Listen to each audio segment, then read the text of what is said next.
it's still hard though. Like I mean, I'm going to have to live with this for the rest of my life. And every milestone that my daughter misses is like, the kids started school last week and seeing all the pictures of the kindergartners. And I'm like, my daughter should be starting kindergarten and she's not. And I went to a 5th birthday party the other day and, my daughter would have been 5 in March.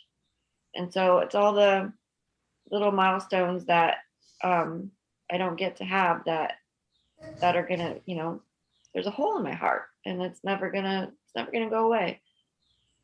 I'm okay as far as like, managing my life, but there's still a lot of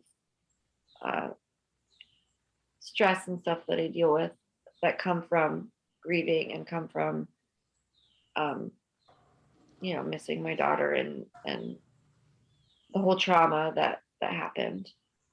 And also it's very hard to talk about. Like I like getting my story out, but at the same time I don't necessarily like talking about it either too. It's just it's hard for me. But, so yeah, leading up to this conversation was very bit stressful and caused a lot of anxiety for me. I mean, I'm glad to speak about it, and I want other people to realize that home birth is not safe and it's not something you should choose. If you happen to have your child at home because they came so fast, okay. But a planned home birth is not a safe birth. And everybody needs to know that. So if I can change one person's mind and, deciding not to have a home birth, that's worth speaking about. But to be honest, it gives me a lot of anxiety and it's hard for me. It really is hard. Every time that somebody's coming on to share their story, I have nightmares for days leading up to it happening. Like you were telling me about it, and I was like, I don't want to tell you, but I'm having anxiety because I'm so connected to you guys. Like even hearing yours, like we were first time moms. We had we went through very, very similar stuff. We were both like overdue. There's a lot of stuff that like our stories are so similar.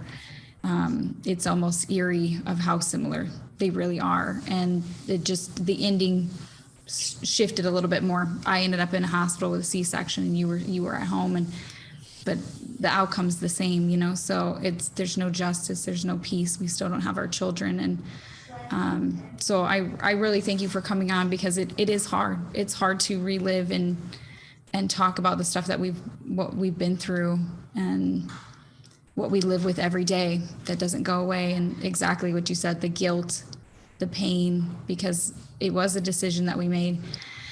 And we don't make them lightly. We think that we have the best information. We think, we're doing the best thing for our babies, but we really just don't have all the information is really what it is. There's just not enough information. For anyone deciding or looking into a birth center or home birth situation for their family, what would your advice be for them? Don't do it. Do not do it. I don't care how much research you think you're going to do and how you think you're going to be fine. Everybody thinks, oh, their birth will be okay. Like I mentioned earlier, that experience, the small experience that you have from giving birth, it's such a small blip on the radar as opposed to having the rest of your life with a baby, that having a home birth and a birth center, which is basically the same thing. Birth center is it's the same thing as a home. It's just not your home. It's like, there's no more medical equipment there than what they bring to your house. I don't know if there's some misconception that a birth center is more medical than actually having it at home. It's the same equipment. They just have it in a thing and they bring it to your house.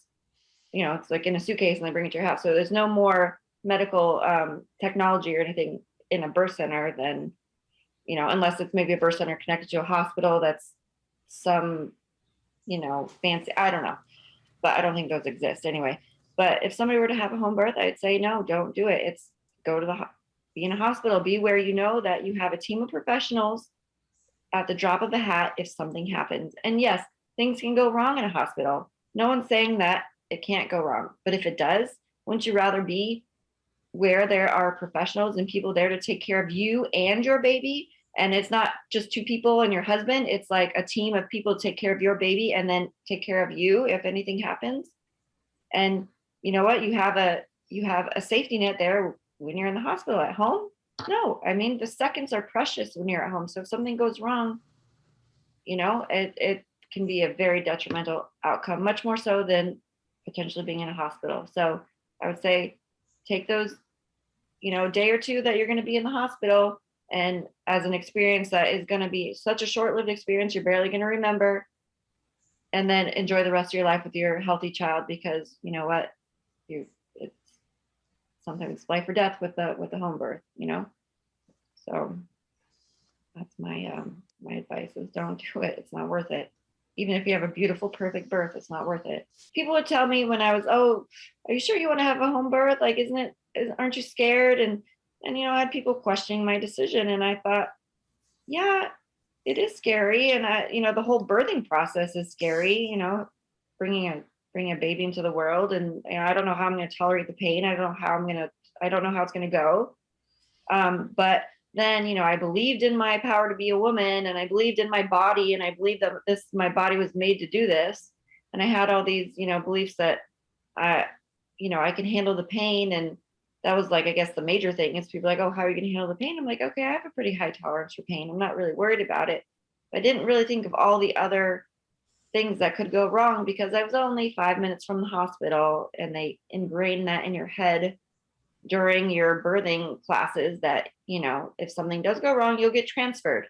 We will know when something goes wrong, you'll get transferred. The thing is that these people don't know when things are going wrong, or they don't want to admit that things are going wrong, and they think they can handle it, or they don't know, or they're just not educated enough. And they have it like the midwife.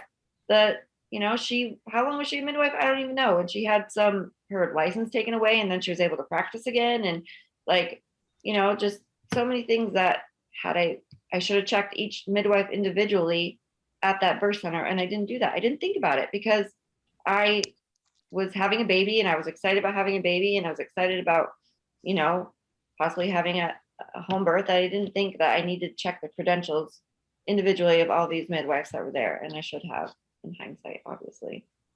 But yeah, do in-depth research on the people that are birthing your baby, so that you know who you're dealing with. But at the same time, you might not know, because maybe they've never been reported and there's no information on them. I don't know.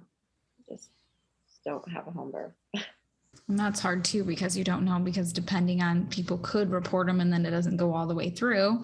So you don't even know if they didn't get in trouble, like lose a license or be on suspension or anything, then there could be complaints against them, injuries, death. There could be stuff on there, and it's either not finished investigating, or somebody slid it through like it's no big deal. I mean, there's so many possibilities that I've heard of midwives, why they still even have a license in a place where they can be licensed, or whatever. So it's hard to look them up, and we don't look up doctors either. Nobody's going to go pick a doctor out and look them up and see, like, do they have anything against them or whatever. Like, we don't think to look that up. So it's So why would I go to home birth or the birthing center and think to look up all the employees there and see, if they have records, or see what.